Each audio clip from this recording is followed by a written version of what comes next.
I was just got it. Hi. Hi. How are you? Good. How are you? I'm good. I'm so excited to be here with you. I'm very excited too.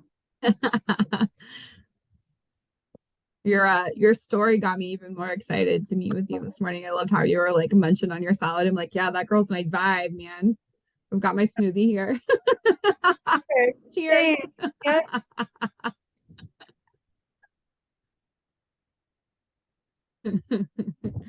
It doesn't get more medical medium than that, right? Right. Well, you got to fuel all the time. Uh-huh. Yeah, my next meal will be my big salad. You're 3 hours ahead of me. Oh, right, right. Yeah. It's noon there. Is Uh-huh. it? Okay. Yeah. So I already did my like salad with potatoes and now I'm having my afternoon smoothie and then I'll have dinner later. I love that. I would love to personally hear your story. Like, how did you find medical medium? Why was your Oh, healing journey? yeah. Okay. Um, let's see. I am one of those people who just felt miserable my whole life and didn't really realize that that was happening and that it was weird, Mm-hmm. you know? Um, I was the youngest of four children, still am.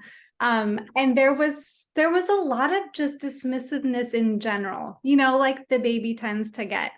And I think when I whined and cried about things, it was just like nothing was really taken seriously.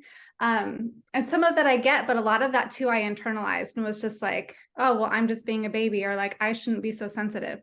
Um, so now looking back, I can see, oh, I had symptoms since I was a little kid. Like I had heavy metals when I was a really little kid.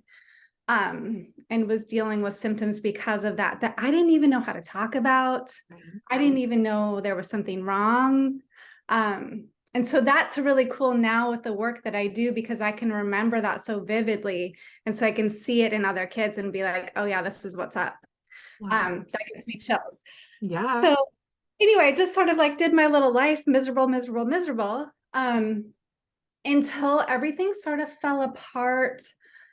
Um, when I was, gosh, right around 30, early 30s is when I went through, and now I understand looking at medical medium, it was like, you know how he'll list like triggers, especially I think there's like in Lyme disease, he'll be like, here are some common triggers, but like in Mhm. general, we know that triggers will cause symptoms to get worse. So I just had back to back to back to back for like months, like traumatic Mhm. breakup, had to move, lost a job I loved, like just over and over and Wow. over, change of weather, right? Like everything.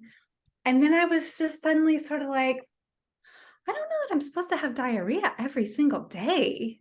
It was like I didn't even take myself serious. Like it was that sort of and that kind of put me on the beginning of my healing journey. And I tried a few different things and I tried like a functional nutrition approach that was really geared towards hormones and women, and that really resonated with me.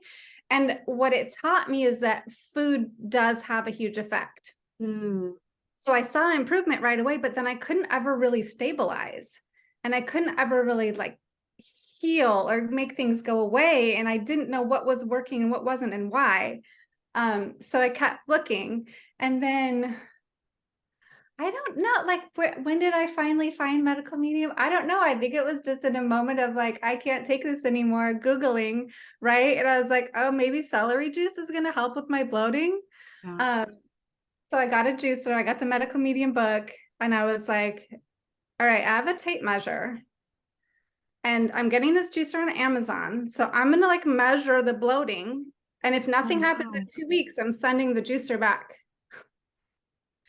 And my bloating went down by like, I don't know, a couple of inches in the first couple of weeks. So I was like, oh, Wow. that works.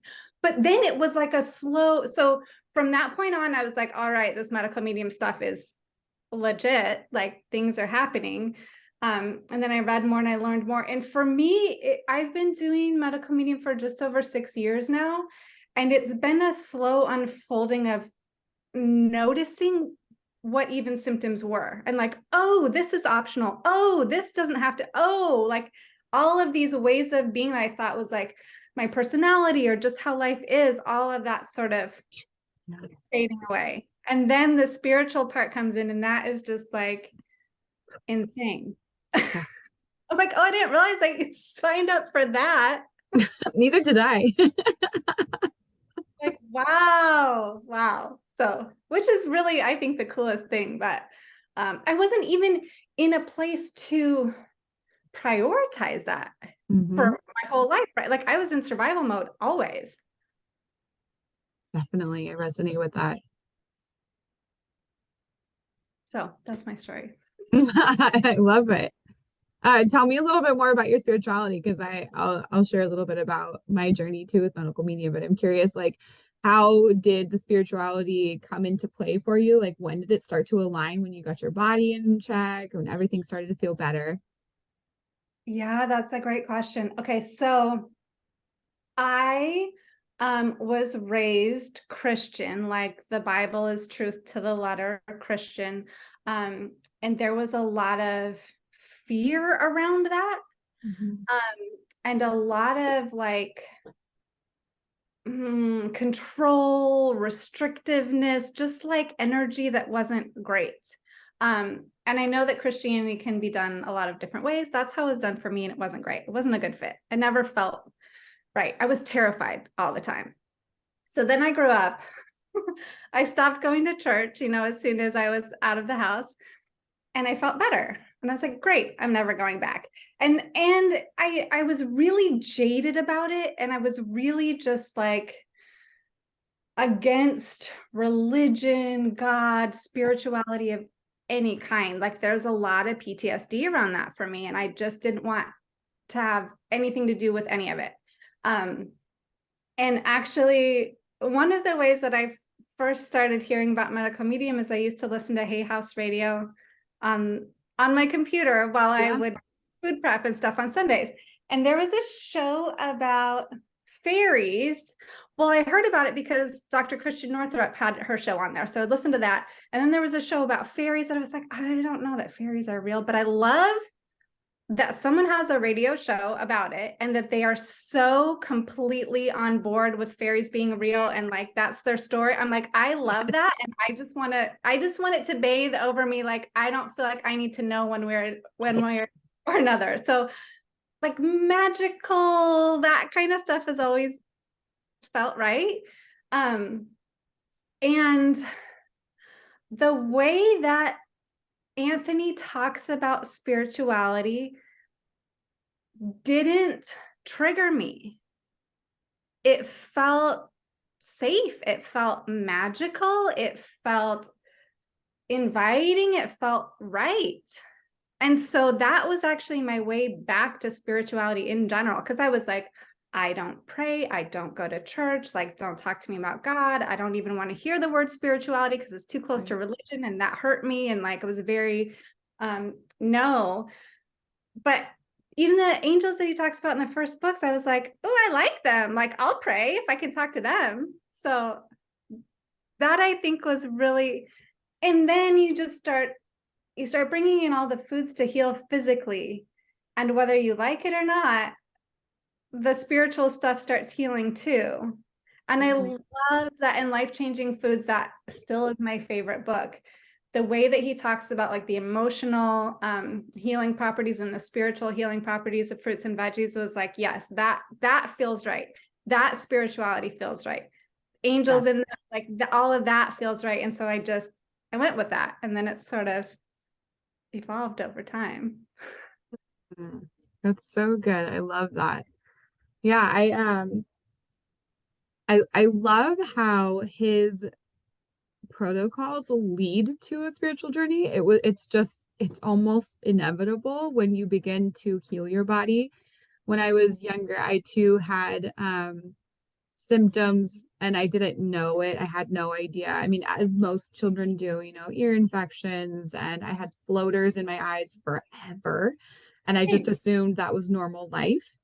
fun. And heavy periods and all the things, mood swings, PMS, acne.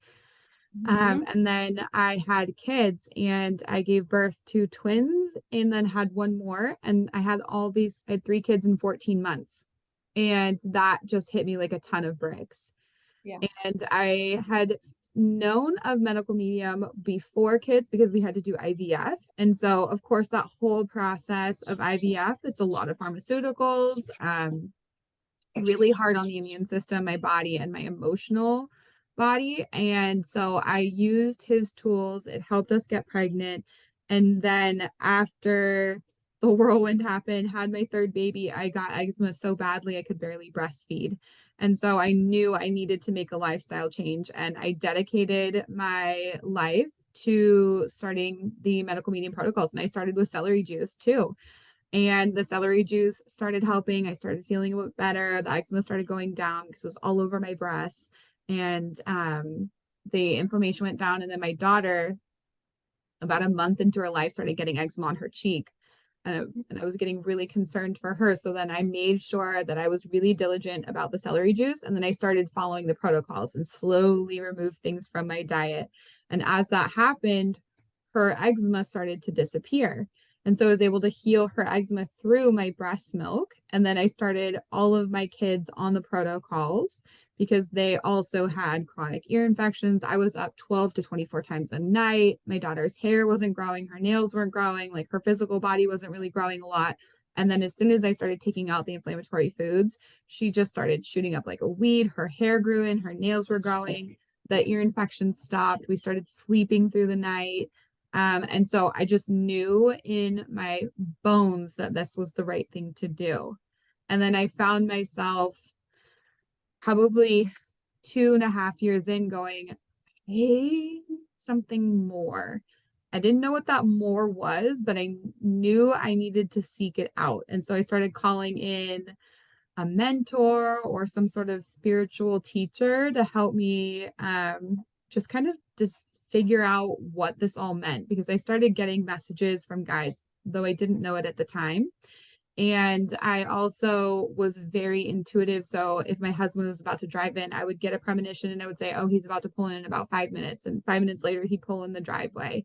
So strange things started happening to me like that as I started experiencing more clarity in my body and less inflammation. I later Mm. found my spiritual teacher and then learned how to use all of these gifts that I have. And then they have guided me here. So, medical medium was a huge part of my journey to becoming an intuitive and my journey as a mother as well. It's very near and dear to my heart. And so, that is why I'm so excited to have you here, Sooz. Whoa, cool. Yeah, I love it. I love the way that cleaning up our diet and just, and I don't even know if that's the best way to even talk about it, but it's when we give our bodies what they need to thrive and we take out the things that are holding them back, it's like our path just lights up. It's so cool. It's And I beautiful. think one of the things you were saying too about just like becoming an intuitive and getting more intuitive, that's nervous system, right? Mhm. Like our nervous system is how we connect to the metaphysical. It's how we connect to everything outside and beyond us that we can't see. And the standard diet is kind of set up to block that, like to Mhm. not nourish our nervous system, to dampen all of that. Like if Mhm. you just eat the normal thing, all that kind of gets cut off. Like it's just how it goes.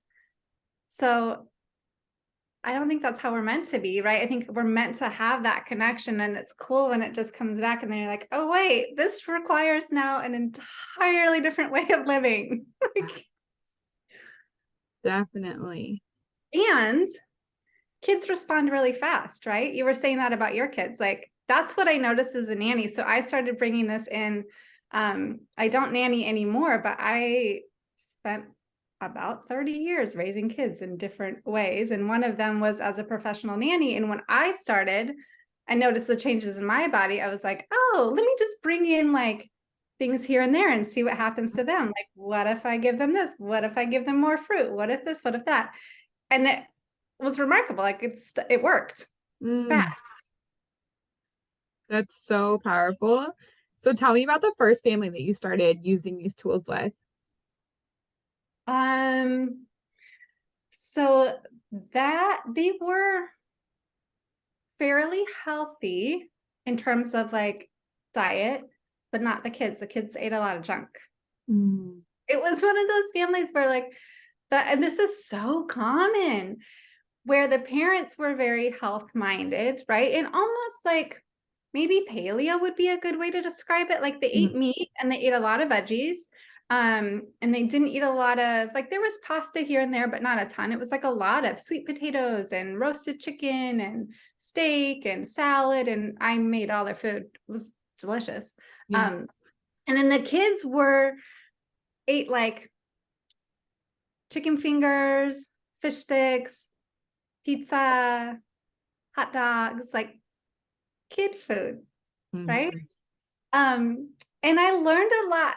So what I was able to do there, that was the very beginning of my journey too. And so I just started bringing in little bits and I was just sort of starting to understand like what symptoms were and how they might show up in kids. And in hindsight, like I continue to learn from those kids in hindsight. Wow. Um, at the time, the oldest daughter had, how do I describe it? It was almost like the temperament of like terrible twos, you Hmm. know, but at like 8 or 10. Oh, wow. So there was a lot of, but it was like that sort of like throwing fits over things, like losing it a lot. She was just very like unstable, lovely, lovely child when she was okay, but just lost it all the time. Um, and I just started giving her fruit more often. And she was picky, picky, picky, picky, picky, picky, and ate a lot of like packaged stuff. And that's we were doing and like healthy packaged stuff, right? Like we were doing Right. the best we could, but it's still, it's full of garbage. So I started just giving her a little bit more fruit and like trying to give it to her as often as I could. And even that, nothing was perfect. There were a lot of things that she was still eating that aren't ideal, but that made such a difference. Like in those moments when I was able to get fruit in her often, like it just, her whole body just calmed down and came back online a little bit better. But lots of metals in all of those kids too. Sensitive nervous systems, all of them. Like, oh wow. And I didn't even fully understand yet what that meant. But there was one of the children was very, very sensitive to clothing. Um, and the textures of clothing and Hmm. like he could only wear, and they went to a school where there was a uniform, right? So they had to wear like polo shirts, so little shirts with the collars and a specific color, and then pants had to be a specific color, and he could not handle like regular dress pants. Couldn't. I mean, just tears like over the top. It was terrible. And there's like sort of a tendency, it's so common to just dismiss kids and just be like, get over it, just put your pants on, right? And I was like, Right. there's something like he's not faking it. It's wildly inconvenient, but this is very real for him. Like Right. he's he's not just crying for no reason. So I worked very hard and found, thankfully at that time they started making like sporty polo shirts, like golf shirts. So it would be like that athletic material that's really silky, soft and smooth in a Yeah. polo shirt. So he could wear those. And then I found there were like sweats that didn't totally look like sweats, but were soft inside, and he could wear those. They were in the right color. That was Oh, like a huge part of my job, is just finding clothes that he could wear without it hurting wow. him. And then I had a viral flare. So this was years later. I had a viral flare and the same thing happened to me. Not necessarily the clothing, but like textures of things like toilet paper, like full body shivers, like nails on chalkboard, horrible, which like you touch toilet paper all the time. Yeah. And And like fabric too, because like folding laundry, I would fold laundry, you know how you do when you're raising Yeah. kids. That would be like full body. Even touching sweet potatoes, like if they're dry, like the skin, like that, walking on the beach, all of it was just like horrible. I'm like, oh, that's what he was dealing with. Got it. Yeah. And I can't go back and fix it, but I understand it now. And then I can help other kids who are dealing with that. I'm like, oh, okay, it makes so much sense. Yes. So if a parent has a child like that that's has a lot of issues with texture and feelings and sensations, what would you tell them? How would you guide them? So that's a very sensitive nervous system. That's dealing with a lot of neurotoxins, which is typically there's an underlying viral load and heavy metals in the mix. So um so that's what you would want to focus on is foods that remove heavy metals and lowering that viral load. And the other thing that's really important, and this is a big one across the board, and this is something that definitely those children were not doing, is pulling out the things that really, really aggravate the nervous system. So when we know we have a super sensitive nervous system, we want to pull out the things that are like the foods that are going to aggravate that the most, right? So chocolate, natural flavors. And then obviously like artificial flavors and dyes and all of that. Like I'm assuming most people listening are not going to be doing a whole lot of that anyway, but even in the food that we think of as more healthy, natural flavors are everywhere. And that is so hard on the nervous system. So hard on the nervous system. So pulling that out can give a lot of relief.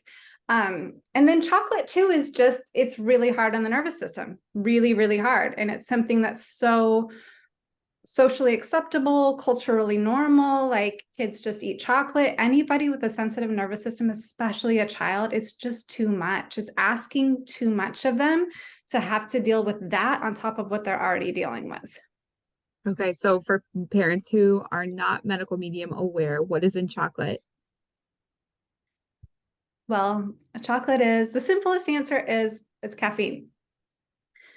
So, um, caffeine is a stimulant and it also, okay, so let's see what's the best way to explain this. So it's a stimulant, it's caffeine, it's going to run our adrenals all the time. It puts us into a state of fight or flight, which is what adrenaline does. It's meant for emergencies. It's wonderful, beautiful, life-saving, helpful. Adrenaline's great. We don't want to use it when we don't have to.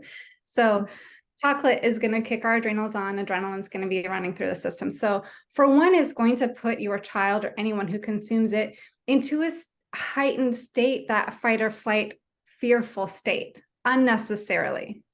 So some kids can kind of roll with that and maybe it's not that big of a deal, but it is always going to affect them. Now, if they have a very sensitive nervous system, that's a lot. Going into an emergency state with a sensitive nervous system doesn't have space to hold all of that charge, all of that activation. It's just a lot. So just from like an energetic standpoint, and more of like maybe an emotional standpoint, that's a lot. And it's really hard for them to handle. But then from a physiological standpoint, adrenaline is super corrosive and it fries the nerves. So you take nerves that are already sensitive, you bathe them in adrenaline. It's like, it's awful. And I I experienced that myself not that long ago. I live in Florida now. I moved here a couple of years ago, and we had a couple of hurricanes back to back last fall, which was my first time experiencing it. And it was fun. You know, I got through it. It was fine. But it's a lot of adrenaline. Like you have to evacuate your house, floodwater is coming up. It didn't come inside, but like the first one we evacuated, the second one I stayed here, but I watched the water like come up and up and up and up. And it was like I could open my front door and it was right there. I mean, it was at the door. Wow. That's a lot of adrenaline. So then my period that came a couple weeks later, I was like, my nerves were just I always want to say on fire, but it's not that's the wrong word because it's not a fiery sensation, but they were just raw and ragged. And I always notice things on my period because that's when our immune system dips. right? Hmm. By 80%. And we just feel all the underlying things. And I was like, oh, okay, that makes sense. Because my whole body was just bathed in adrenaline. So now I'm going to have whatever symptoms I was going to have anyway. But also on top of that, my nerves are just raw. So Right. that happens in our kids' bodies too. And they don't know how to talk about it.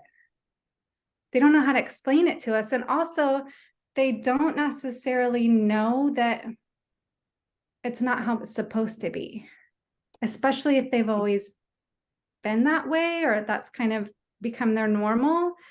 And especially if nobody else gets it and tells them that they're just being a baby or tells them to stop whining, right? Like it's very hard. Even me now, as an articulate adult, it's hard to explain it. So, how Hmm. is a kid going to be able to explain it? Right. We're so dismissive of our children in general. Like, it's like, even if they can articulate it, good luck getting a grown up to think that you actually are saying something that's valid. Right. Yeah, totally. So, that's sort of a long answer. Did I answer your I question? love that. Totally. It's a really good answer. Yeah. So what I'm seeing is that in a lot of these souls that are here on earth right now, children that are being born, they're being born into bodies that need to feel good. They need high vibrational foods. They can't be slowed down because their missions are so big and so important. We have an incredible awakening happening.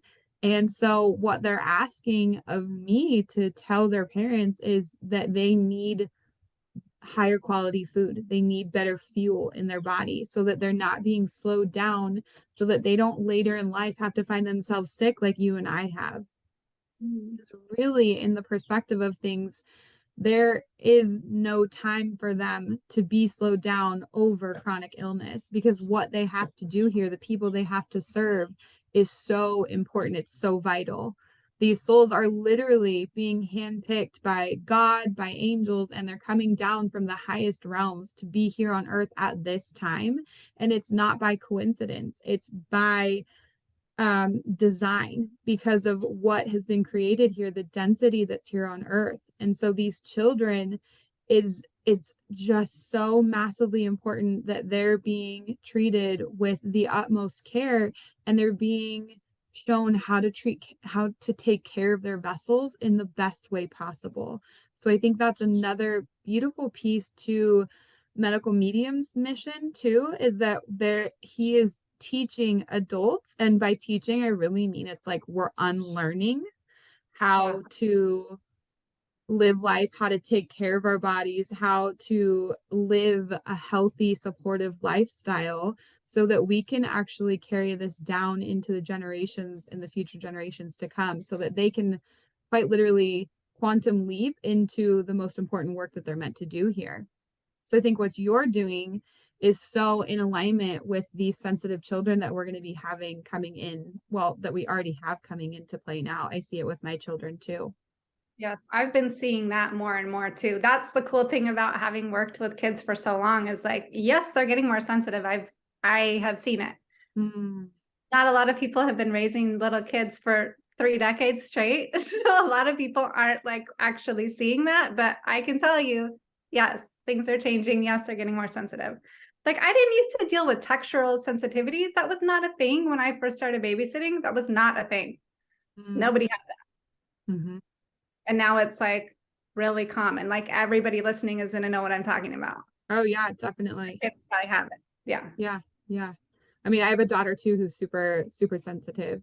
And the thing about the protocols is that it's not even all or nothing. It's if you do some, you're doing it right. So Yeah. as long as we bring our awareness to our sensitive children and their needs, and we can start to fulfill them one step at a time. I mean, like I love how Anthony says it's all as you can make an impact with one apple a day. And so if you as a mother, if that's all you can execute, then just try to start with one apple a day and then see where it takes you and see how far your children can go with eating fruit alone. Yeah. That's one of the things that I just loved about medical medium from the beginning too. It was, and sometimes in the community, there will be a lot more fear-based stuff. It doesn't feel to me like it's coming from Anthony, because it's been so clear from the beginning that that's his thing, is like every little bit counts. Like, and it's not about fear and like having to do it right. It's about like, there are all these magical tools. Use whatever you want and see what happens. Like that's very, and I think when raising kids, that attitude, that energy is essential, because that's one of the biggest things that I see is that there's a lot of sort of control, fear, restriction that us grown-ups have absorbed, and then we give that back to our kids, and our kids don't respond well to it, and they're responding less and less well, which I think has a lot to do with what you were just talking about, of these souls coming in. Like, they're just not going to put up with that anymore. They're like, no, like, you're doing it wrong.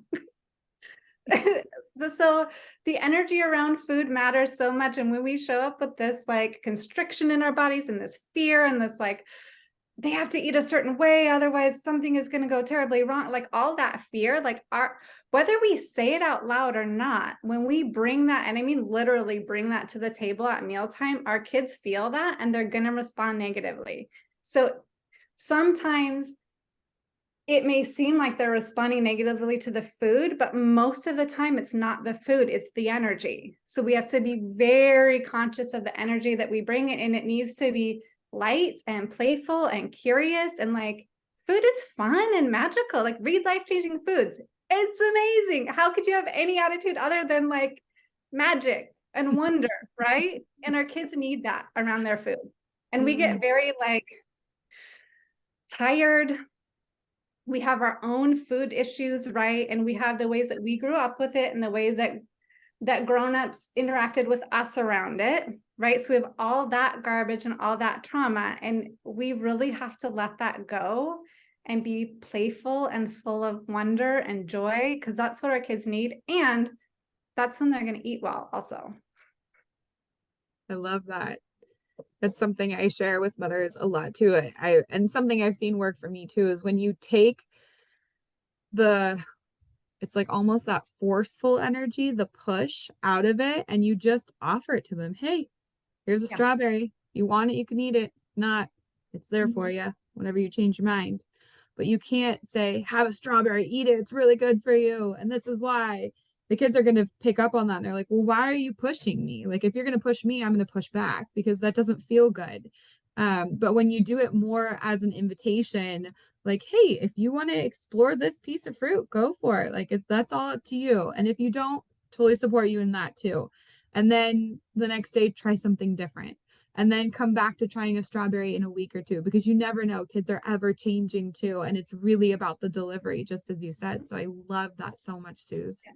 Really resonates. Anthony says our taste buds change literally by the hour. So that's something to keep in mind. Like, kids can be picky, but also like, they might not like a strawberry in the morning and they might love it by dinner time. Like, that's just the reality of it. So we have to, there's a thing, and I can feel it in my body, like, especially if you took a long time to put the food together, right? And then you give it to them and they say no, there's like this, body, right? And it's kind of impossible to not feel that way, right? But okay. So children cannot regulate their own nervous systems. Like, that's not a thing that they can physiologically do. They're not capable. So we have to understand that and not expect them to, right? They do all the time automatically co-regulate with our nervous systems. So whatever our nervous system is doing, their nervous system is going to do. They don't have a choice. They cannot help that, because they can't regulate their own nervous system. And that's also why at the end of the day, you feel like the babies have eaten your brain, because they have eaten your brain. Like, they have. They're like plugged into your nervous system, and that's what's keeping them running. So it's essential to notice where we're at energetically, right? Because if we're in that, right? And that's why like pushing doesn't work, because they're gonna they're going to attune to that. They're going to match that. If we're pushing, they're going to push. That's a power struggle. If we stop pushing, then they can stop pushing. It doesn't always happen like that. They may need some time to be like, oh, you're not pushing. Oh, I can stop pushing. But that's what that is. It's nothing to do with the food, the circumstance, anything. Has everything to do with our energy. And it would be really convenient if it didn't, because then we could just blame our kids for their poor behavior. But most of the time, it's like, where are you at? Mhm. And if you're very triggered, that's normal and healthy. That's part of raising kids. It's my favorite part of raising kids, because I think that's the invitation to find out, like, oh, where can I heal? Where can I grow? Where can I let something go? But we have to be really mindful of that, because if we're just triggered and we're not mindful of it, and we're just in this trauma response triggered state, right? Our kids are going to meet us there. They have no choice. And it doesn't make any sense to them either, because they're like, why are you acting like this around a strawberry? Like, I'm looking around the room, there's nothing that explains your energy with this strawberry. But then they can associate that energy with that food or with that circumstance or whatever. But it's a very like, it's not a logical thing, and it's very confusing for them in the moment too, Mhm. because it makes no sense, because our Right. triggers happened decades ago, right? So they're Mhm. like, what's happening? Why are you being weird? Totally. Makes so much sense. Absolutely. And I love that you said that our triggers are like, it's funny because I just got done speaking with a client about triggers and how they are a gift and that they are just they're light posts for us. They're telling us what it is that we as adults need to work on. And so if we're feeling triggered around food, then bringing that awareness into ourselves and trying to kind of unravel what that is and dig deep into that, because I think that is really beautiful in itself. Yeah. Yeah. It's a gift. It's a Mhm. gift. And I love that our kids are coming in more and more sensitive and less tolerant of our let's just say our trauma responses, right? So like when we're Mm. acting in a way that has nothing to do with the moment, we're acting in response to something that happened a long time ago. Like, they're just less tolerant with that. They're just less gonna accept that. Mhm. It's Mhm. like, it's such a gift. It is. It is. Yeah. It's so funny because it's almost like they are. So I talk a lot about cycle breaking and breaking the cycles of ancestral and familial trauma. And that's Mhm. something that we're all being called to do. So these children and these souls that are being sent to us right now are actually coming to earth without any of that karma. And so they're here to do work and to leave. And that karma is meant to end with us at this generation. So when we start to experience those triggers and we start to bring our awareness to really heal those triggers, we're going to watch our children just, I mean, the sky's the limit for them, for their future and the abilities that they have. So when we can do the hard work and really reflect and heal ourselves as adults, those triggers, our kids are going to, I mean, it's going to pay off 100-fold. We're going to watch our children really flourish here on earth. And then we also save them a lot of time from having to unravel the trauma that we have given to them because we didn't take that time to see it in our awareness and to heal it ourselves too, which is not easy. I'm not saying that at all because it is. It's really, triggers are hard. And then to dig deep into what those triggers, um, how they were created and where they came from and relive those moments of pain in our memories is probably one of the hardest things you can do in your adult life.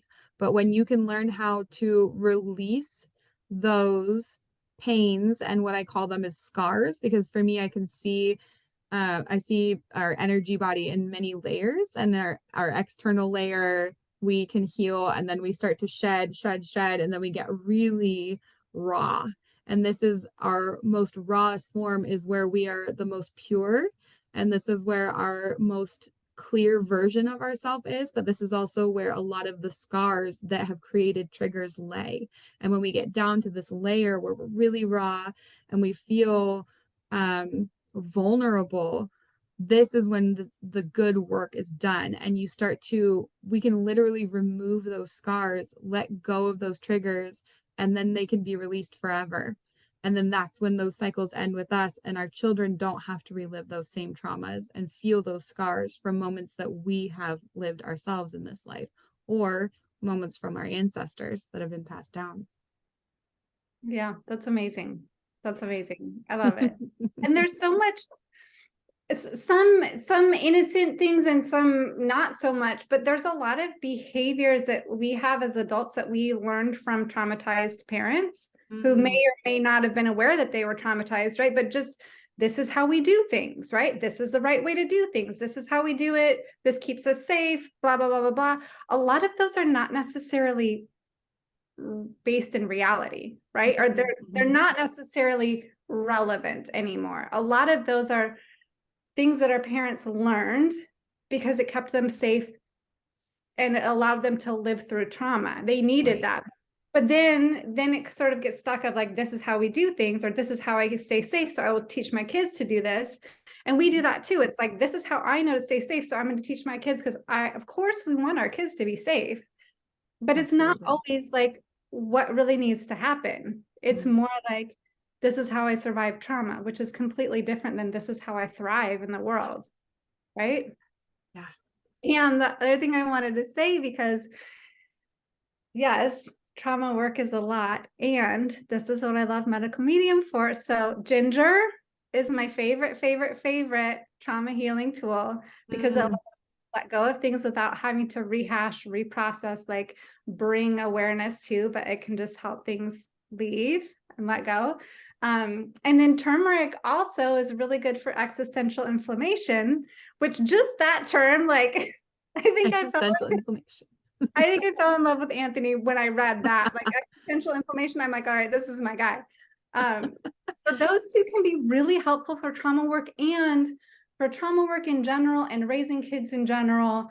The turmeric ginger shots that are in life-changing foods, they have orange juice. Well, you juice all these things. So orange, garlic, turmeric, and ginger. And if you go, I don't know them all off the top of my head, but if you go and you read about what each one does, it's like the spiritual support that we need for everything we've been talking about today. It's like all of that. So I love when there's sort of this, like, when you realize that you have a lot of stored trauma in your body, and then it's holding you back, and that you might be teaching your kids things that you don't mean to be teaching them, that can feel really heavy and overwhelming. And I love that there are foods that we can eat about it. Like, yeah, stress eat, feelings, whatever. Like, there are actual foods that just will make it easier. And that to me is such a gift, because sometimes it's like, with the things that aren't tangible, it can be confusing of like, how do I even approach that? How do I go about healing that? Like, I don't even know what that means. What do I do? Right. And usually it's not doing anything, but it's like, we don't know how else to approach it. Totally. So if we want something that's more concrete or more physical that we can grab onto, having these foods is like, yeah, like, don't worry about doing the trauma work necessarily, but bring ginger in every day and just see what happens. See what layer just release for you without you having to like do anything. I love that. That's such a good reminder. Because I mean, it's bringing me back to the days when I was in the early process of healing too, because I was doing those shots every day, every day. I mean, how much ginger we went through. We would buy bulk ginger from our local organic warehouse, and we would be juicing it, yeah, daily, and I'd be putting it in my smoothies, and the kids would be drinking it.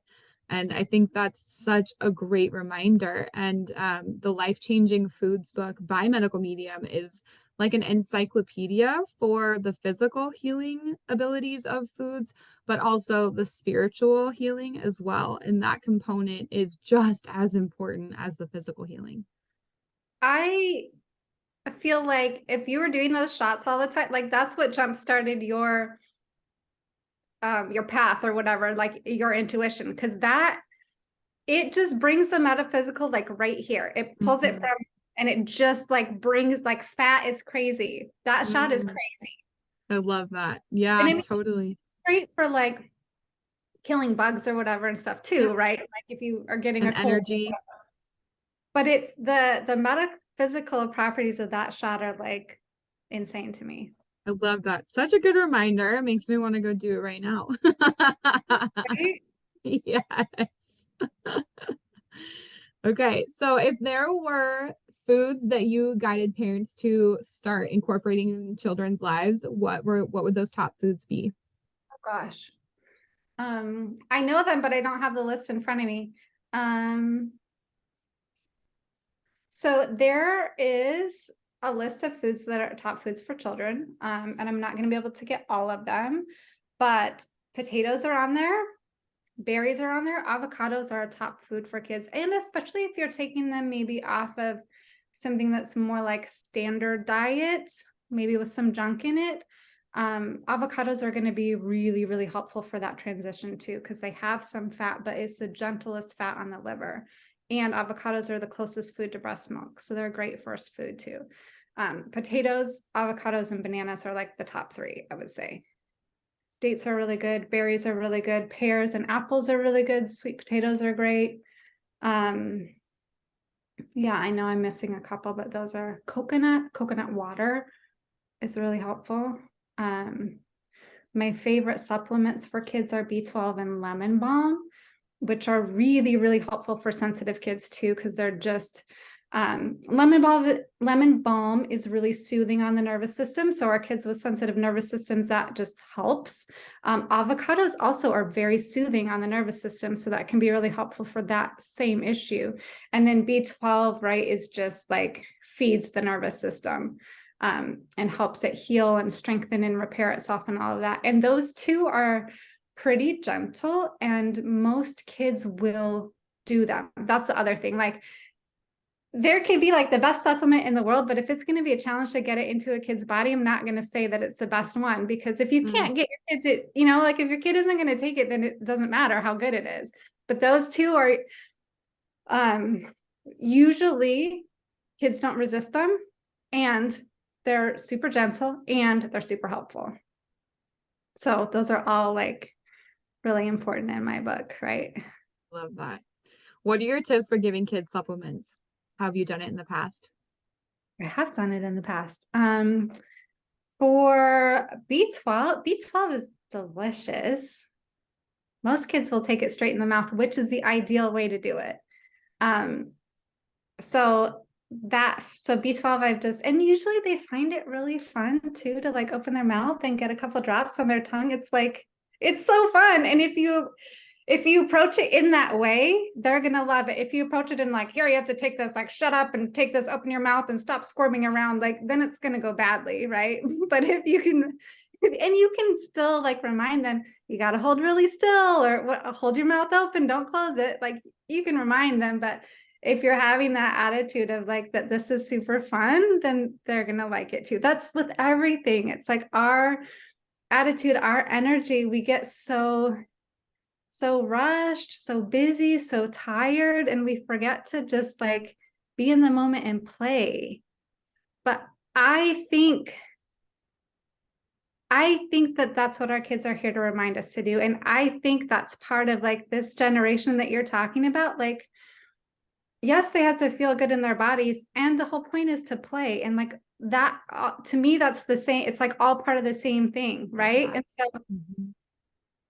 they need us to do that with them, to meet us there in that playful, feeling good place, which is where they have to be, right? Like that's their purpose. But that also was ours and we lost it. So like they're helping us get back to that. And then lemon balm, some kids will take it straight in the mouth too. But usually that other stuff I will hide in a smoothie. That's a really And good way of doing it. they don't notice it. They don't even know. Yeah. You just put whatever you want in there.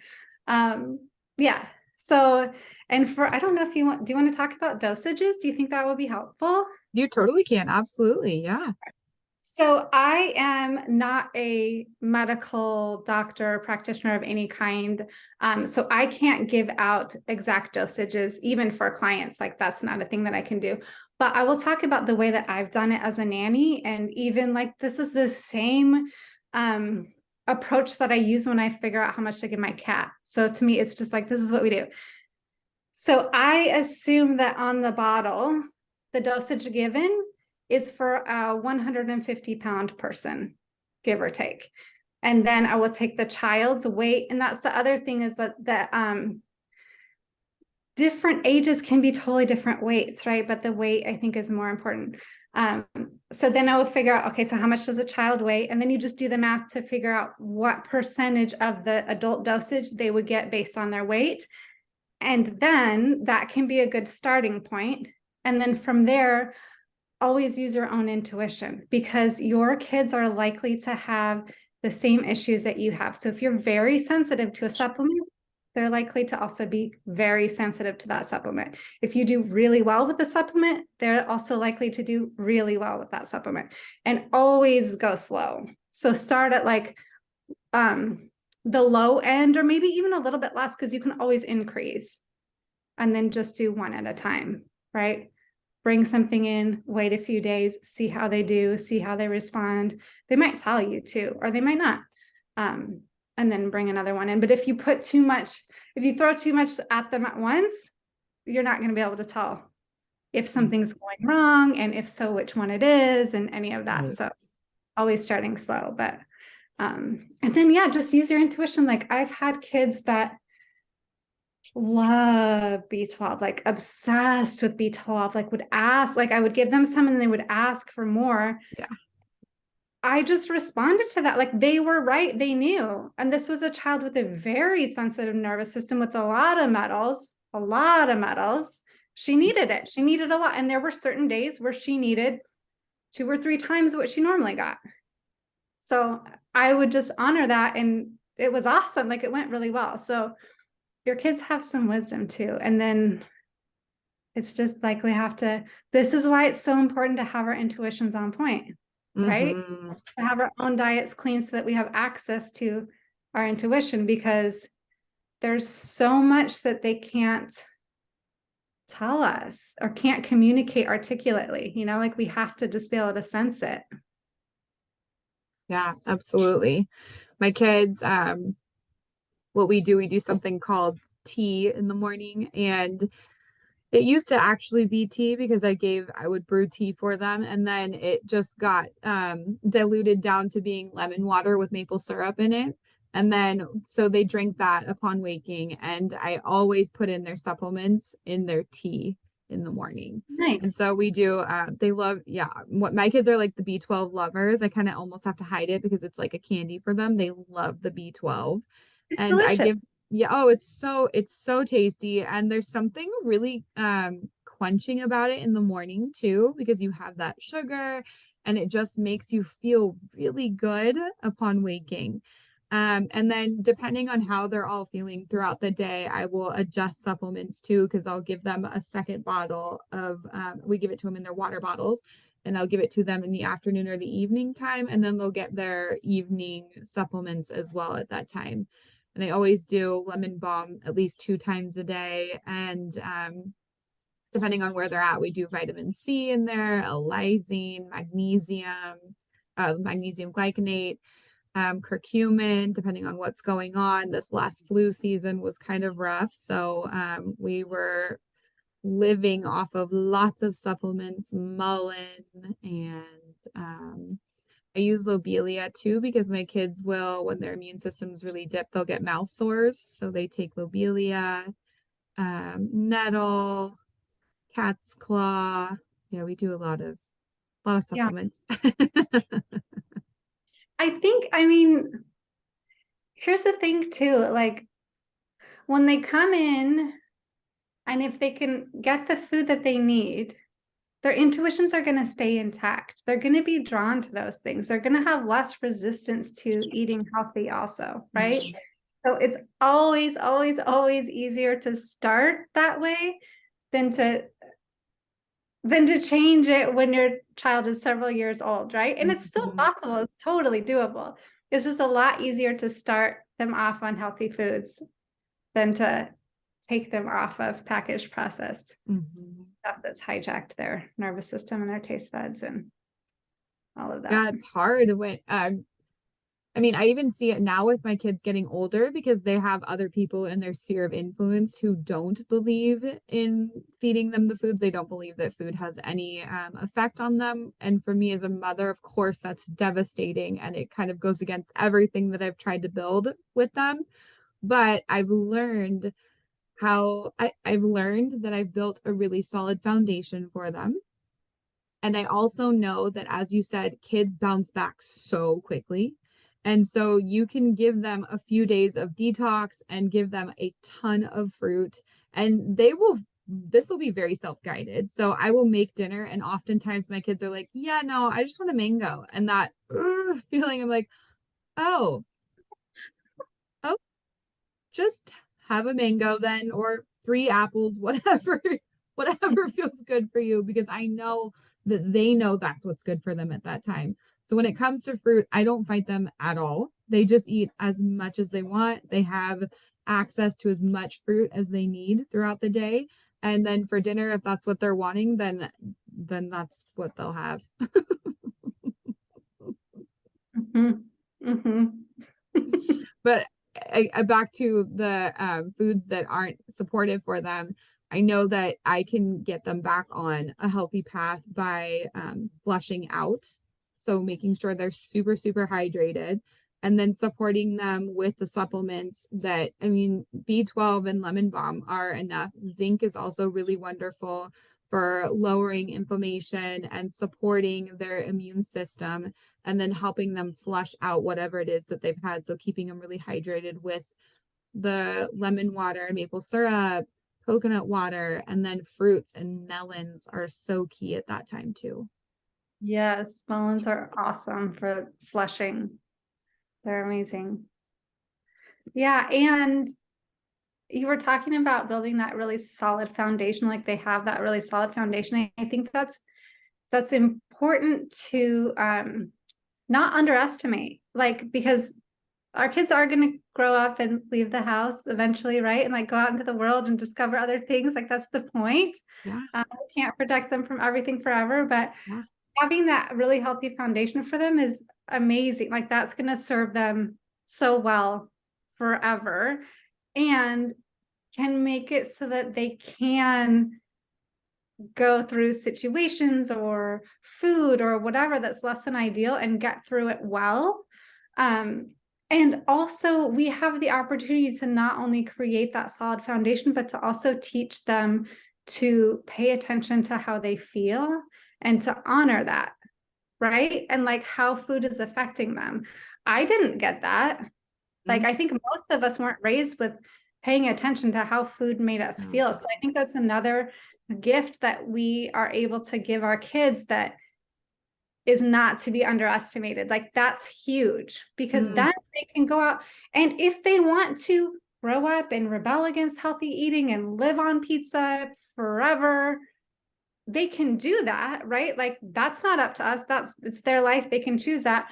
And if they have been taught to pay attention to how things feel, like they won't be able to ignore how that's making them feel, right? Like that's just a thing that's that's a pretty big deal, I think. yeah, I love that. It's such a good reminder too, because having those conversations with your kids, my kids are ages 2 to 6, and we talk a lot about how foods make them feel and what they do for their bodies, down to like the functionality of it. Like, what does the apple do? Oh, it supports your liver, it helps you remove heavy metals, and just talking about how it helps them have bowel movements, and it's hydrating and it's very healing for them. And so when they hold an apple, it makes them feel really good about the decisions that they're making about what they're putting in their body. Mhm. Yeah, which is the point, right? Like we're not going to shelter them and dictate everything they do forever, nor Right. should we. Right. Yeah. No, that's that was something that I learned too. And it's it gets kind of gray when you want your kids to eat healthy. And this is, you have an idea in your mind as a parent and a goal that this is what you want for your child. But Mhm. it doesn't go like that when they start growing up. And so you have to teach them how to make good decisions instead of forcing them to. Yeah. And why? Like, why would we choose one thing over another? And also, like, it's not wrong to choose a food that's unproductive. It's going to have consequences. If we're aware of what those consequences are, we want a bellyache, we want to feel lethargic, we want to be disconnected from our intuition. There's nothing wrong with that. We could do that. It's just we need to know that that's what we're choosing, right? Mhm. Like, that's the thing that I feel like, especially our generation, has been disempowered. Like, we didn't have a choice. We didn't Right. know, and that's not cool. But if we know what we're choosing, then it makes all the difference. It does. There's a lot of power in that. Oh, thanks, Suze. Well, thank you so much for being here with us today. This was such a good conversation. I feel like it could go on for so much longer. Um, We could talk about food forever. forever, right? Yeah. Agreed. Tell us where we can find you and how we can work with you. Yeah. Okay. So the best place to find me is on Instagram. I'm at the main Sooz on Instagram.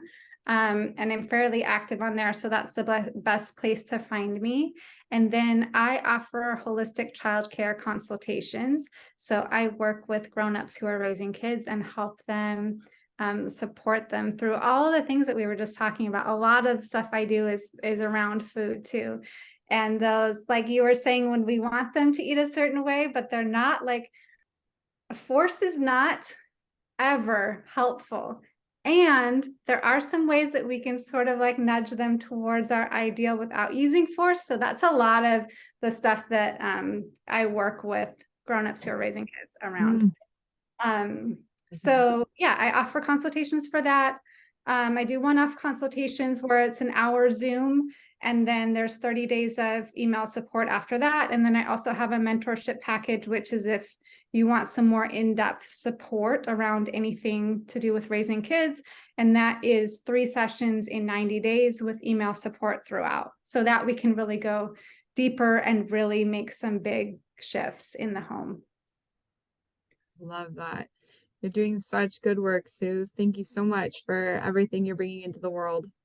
Oh, thank you. This has been Yeah. cool. And it's really cool to hear from you, your perspective on this generation, and to just be like, oh yeah, like I don't have that same insight, maybe, or like, or maybe I wouldn't say it that way, but when you say it, I'm like, oh yes, I've seen exactly that. Like you, yes. So that's really, really cool to hear it in from your perspective, and to just see like this generation is something else, and it's really cool. Yeah. A lot of cool stuff to come. Really looking forward to when they start making really big shifts. Yeah. Right. Yep, Whenever definitely. people get like, I don't know, feel discouraged about the state of the world, I'm like, Mhm. but have you met our babies? Like, have you seen how they're coming into the world? Because everything's Yes. gonna be okay. They also, I know they feel a lot of pressure on that too. So I think it's important to just to support them and not to expect them to do anything other than what they want Perform. to do and what they came here to do. Yeah. Like they Exactly. Yeah. Hey, no matter how big or small the mission, they're here and they're really important. And sometimes those missions are just meant to support their family members or one single friend, but that's enough. It's enough to make the world a better place. or to feel good. Like that's Hmm. actually really huge Yeah, and lifts the whole planet up. And not enough of us are doing that, right? absolutely. Absolutely. Love that.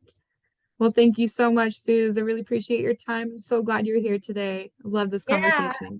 Yes, it was really fun hanging out and talking with you. Okay, well, we'll connect soon. Thank you.